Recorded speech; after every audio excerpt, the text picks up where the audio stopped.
Il y a quelques jours, j'ai reçu le lien de cette vidéo par l'un d'entre vous. Honnêtement, je n'aurais pas pu connaître le but de cette cérémonie si je n'avais pas fait de recherche, si je ne connaissais pas le contexte et si je n'avais pas eu le titre de la vidéo. Dans cette vidéo intitulée « Une cérémonie étrange pour célébrer l'ouverture du plus long tunnel au monde », on aperçoit des danseurs exécuter des chorégraphies assez étranges au vu du contexte. Le tunnel de base du Saint-Gothard est un tunnel ferroviaire d'une longueur de 57,1 km. Selon vous, pourquoi un spectacle si énigmatique, si inhabituel pour l'inauguration d'un tunnel? Eh bien, selon les commentateurs de la vidéo, on serait face à un rituel satanique déguisé. Honnêtement, en lisant les commentaires, j'ai été plus qu'étonnée par le nombre de commentaires qui mentionnaient le diable, Satan, l'enfer et plein de choses comme ça. Finalement, je suis tombée sur un commentaire en particulier qui m'a plus étonnée que les autres. Brought to you by CERN. Autrement dit, cette cérémonie vous a été délivrée par le CERN. Le truc, c'est que le CERN n'a absolument rien à voir avec la construction de ce tunnel. Le CERN est une organisation scientifique. Donc je me suis posé pas mal de questions et c'est là que je suis tombée dans un trou sans fin. Qu'est-ce que le CERN? Voici la définition que nous donne Wikipédia. L'Organisation européenne pour la recherche nucléaire est le plus grand centre de physique des particules du monde. Il faut savoir que depuis 2008, le CERN est doté d'un accélérateur à particules, le plus grand accélérateur à particules au monde, le Grand Collisionneur de Hadron. Il s'agit d'installations, le plus souvent de grande taille, permettant d'accélérer des particules chargées, afin qu'elles atteignent une vitesse très proche de celle de la lumière, et donc une très grande énergie. On peut les utiliser pour provoquer des collisions avec des noyaux atomiques et d'autres particules, ou produire une lumière très intense permettant d'étudier la structure de la matière à l'échelle microscopique. La matière, c'est ce qui forme tout et n'importe quoi. Et au CERN, on essaie d'en apprendre davantage sur elle. Quel est le rapport entre le CERN et le commentaire que je vous ai lu plus haut? Il faut savoir que depuis 2008, énormément de rumeurs courent au sujet des véritables activités du CERN. Parmi elles, la rumeur selon laquelle les scientifiques du CERN tenteraient d'ouvrir des portails vers d'autres univers, voire vers l'enfer. Regardez ces photos. Elles ont été capturées le 26 juin 2016 par le photographe Christophe Suarez au-dessus de Genève. La légende se veut rassurante, il s'agirait de la naissance d'un orage supercellulaire. Mais ce phénomène aurait eu lieu environ une dizaine de jours après le lancement du projet Awake du CERN. Pour beaucoup, ce nuage était tout simplement un portail au-dessus de Genève. Quelques semaines plus tôt déjà, le 7 juin 2016, des radars avaient capturé un étrange nuage de forme circulaire qui s'était apparemment formé au-dessus de Genève. Une forme si parfaite qu'elle semblait avoir été créée par la main de l'homme. Les météorologues locaux ont déclaré que ces nuages ne produisaient pas de pluie et qu'il s'agissait probablement d'un problème avec les radars. Je vais vous partager une autre histoire qui, elle, date de 2009. Alors, un homme dont l'identité reste inconnue, qui s'était apparemment penché sur les recherches du CERN, aurait révélé le 1er novembre 2009 qu'un rapport intéressant circulait au Kremlin, donc au niveau du gouvernement russe. Selon ce rapport, un Airbus A330-300 de la compagnie Iberworld, vol A7301 avec environ 170 passagers à bord, aurait été transporté en un instant à environ 5500 miles de Santa Cruz en Bolivie, où il se préparait à atterrir. Cet homme rapporte également que cette téléportation aurait eu lieu à la suite d'une série d'expériences faites par les scientifiques du CERN avant de rallumer le Grand Collisionneur de Hadron. Et apparemment, lorsque les scientifiques ont réalisé que leur expérience sur le Grand Collisionneur avait généré une sorte de distorsion temporelle, ils se seraient empressés d'arrêter la machine, prétendant ensuite que cet arrêt avait été causé par un oiseau ayant fait tomber un morceau de pain sur une machine extérieure à l'installation. Pour tous les incidents que je vous rapporte, une explication rationnelle est toujours possible. D'ailleurs, pour l'histoire de l'avion qui aurait été téléporté, c'est en réalité un changement de trajectoire qui s'est passé. Les premières mentions de ces portails vers d'autres dimensions remontent à 2002. En l'an 2000, à l'aube d'Internet, l'utilisateur Time Travel Zero a commencé à poster des messages déconcertants sur un forum dédié au voyage temporel. Il prétendait être un soldat venu de l'an 2036 afin de récupérer un vieil ordinateur, plus précisément un IBM 5100, dont il avait besoin pour régler une crise informatique en l'an 2038. Les connaissances informatiques et scientifiques de ce John Titor, le surnom qui lui a été attribué, étaient remarquables. Il fournissait des explications pointues sur sa vie dans le futur, ou encore sur la machine C204 qui lui aurait permis de voyager dans le temps. Il fournissait même des schémas. Selon lui, sa machine lui permettait de se déplacer dans le temps grâce à 2 micro-singularités créées, capturées et nettoyées dans une grande installation circulaire. En d'autres termes, 2 trous noirs créés en laboratoire et capturés par électrification.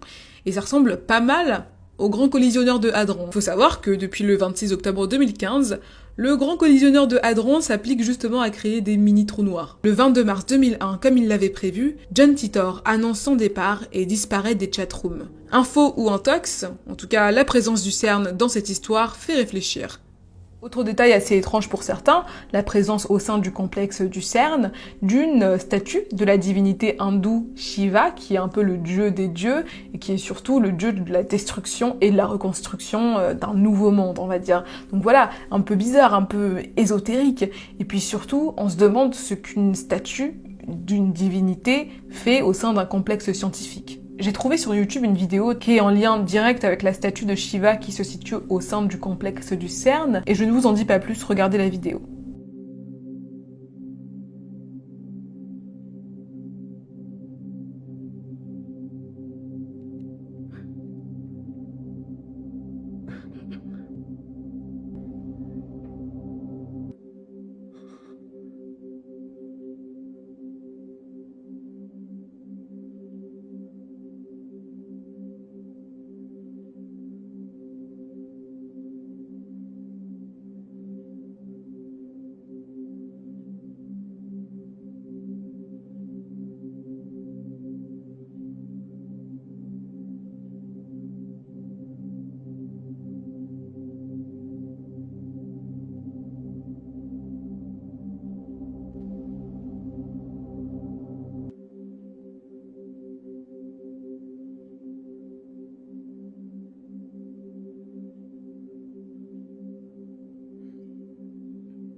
Après la diffusion de cette vidéo, le CERN s'est défendu en disant qu'ils accueillaient des scientifiques de partout dans le monde et que certains scientifiques pouvaient être des gros blagueurs. Un truc un peu étrange aussi, c'est que le CERN a sorti quelques vidéos, on va dire promotionnelles. Je sais pas si on peut dire promotionnelles puisque c'est une organisation scientifique. Il y a une vidéo qui s'appelle Symmetry qui est une sorte d'opéra dansant où on voit des danseurs danser autour du Grand Collisionneur de Hadron. Il y a une autre vidéo qui est plus énigmatique parce que on comprend pas trop ce qui s'y passe quand on la regarde. C'était peut-être une représentation du Big Bang. Il faut savoir que les scientifiques du CERN travaillent sur la matière, donc finalement sur la naissance de notre univers. Et je voulais creuser un petit peu. Et j'ai trouvé une vidéo sur YouTube qui disséquait Black Rain, donc pluie noire, cette vidéo. Et dans la description de cette vidéo, on trouve une explication un peu plus concise de ce qui a été dit dans la vidéo. La pluie noire est une substance qui vient de l'abîme. Et cette vidéo nous permet de réaliser les véritables intentions du CERN. L'abîme est un lieu réel. Et selon les livres de l'Apocalypse et d'Enoch, dans la Bible, des créatures y vivent. Nous devons garder en tête que tous les scientifiques du CERN ne comprennent pas exactement ce qu'ils font avec le Grand Collisionneur. Certains de ces scientifiques pensent qu'ils sont là à la recherche de quelque chose appelé l'arbre cosmique. Cependant, je crois qu'ils ne sont que des pions. Ils ont été utilisés pour créer cette machine et maintenant ils sont utilisés pour effectuer des tests qui ouvriront un portail. Les élites qui sont derrière le CERN et son financement savent exactement ce qui va se passer. Voilà tout le monde. Alors cette vidéo, si je l'ai tournée, c'est tout simplement parce que je ne crois pas à cette histoire. Et je pense que c'est super de pouvoir vous montrer à quel point il est facile de créer une rumeur. Vous partez de faits tout à fait classiques, tout à fait ordinaires, et vous grossissez les traits, vous grossissez l'histoire, et plus c'est gros, plus les gens y croient. Et une rumeur, une théorie du complot, ça part finalement de plein de petits trucs, de petits bouts de plein de choses. On crée des ramifications, on les lie entre elles, et à partir de là, on se dit, ouais, le doute n'est plus possible, il y a tellement de preuves, alors qu'en fait, il y a zéro preuve. Shalom bien-aimé. Vous avez suivi cette vidéo? La conclusion est phénoménale. C'est-à-dire que cette dame ou cette demoiselle, elle finit de vous montrer les preuves que le complotisme, etc., les théories du complot, ne sont pas simplement basées sur les ouï-dire, mais également sur des faits. Elle finit de vous montrer les preuves. Après, elle conclut en disant, alors qu'il n'y a pas de preuves. Voilà le prototype d'un peuple aveuglé. Ça, c'est le prototype des personnes aveuglées. Aveuglées par les médias, aveuglées par la presse, aveuglées par X, Y et Z. On peut me traiter de complotiste moi aussi, mais je refuse de faire partie de ceux-là qui observent sans interroger, qui croient à tout ce qui circule. Quelles peuvent être les raisons pour lesquelles des gouvernements investissent pas des dizaines, pas des centaines, mais des milliers de milliards dans une technologie établie sur des kilomètres qui a pour but d'accélérer les particules de... Je ne vais que poser les questions, je ne donne pas de réponse. Quelles sont les raisons? Lorsqu'ils font des cérémonies d'inauguration, comme ça a été pour le tunnel du Gothard, quelles sont les raisons pour lesquelles les danses sont des danses de zombies, des danses funestes, des danses occultes? Eux-mêmes, ils acceptent et ils disent que ce sont des danses occultes. Quelles sont les raisons? C'est pour de l'art. Dans un centre comme le CERN, qui est censé être un centre de recherche où on parle de science, qu'est-ce qui peut expliquer qu'une cérémonie de sacrifice se produise, qu'elle soit filmée, que les gens soient habillés en noir, etc. Ça se voit clairement. Qu'est-ce qui explique que ce type de choses se passe dans un centre censé avoir pour objectif de faire la science? Et on nous dit que ce sont des pensionnaires, des personnes qui sont venues faire la recherche dans le centre qui ont un mauvais goût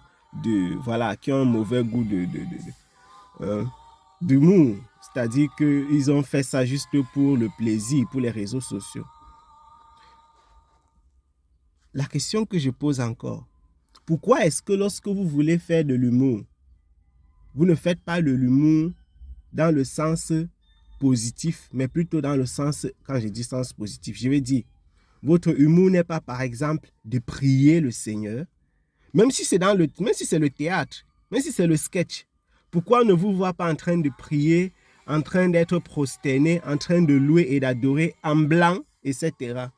On vous voit en noir, en train de faire semblant de tuer quelqu'un, en train de poser des gestes et des actes qui interrogent, en train de boire des choses étranges, de manger des choses étranges. Si vous faites de l'humour satanique, occulte, nous n'avons pas le droit de poser des questions.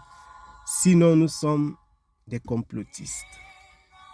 Non, c'est ridicule. C'est ridicule. Je vais conclure en disant que ceux qui pensent que nous sommes en bon voyage sur la terre, vous ferez mieux de vous réveiller. Ceux qui croient aveuglément à la science, vous ferez mieux de vous réveiller. C'est un homme de science qui vous parle.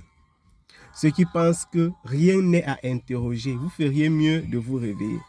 Ceux qui pensent que tout ce qu'on leur a appris à l'école, c'est la vérité, ils feront mieux de se réveiller. Nous vivons dans un monde extrêmement complexe. Extrêmement complexe. Extrêmement complexe. Nous devons nous accrocher N fois plus sur le Seigneur Jésus-Christ. N fois plus sur le Seigneur Jésus-Christ. Soyez abondamment bénis. Que le Seigneur vous garde. Shalom.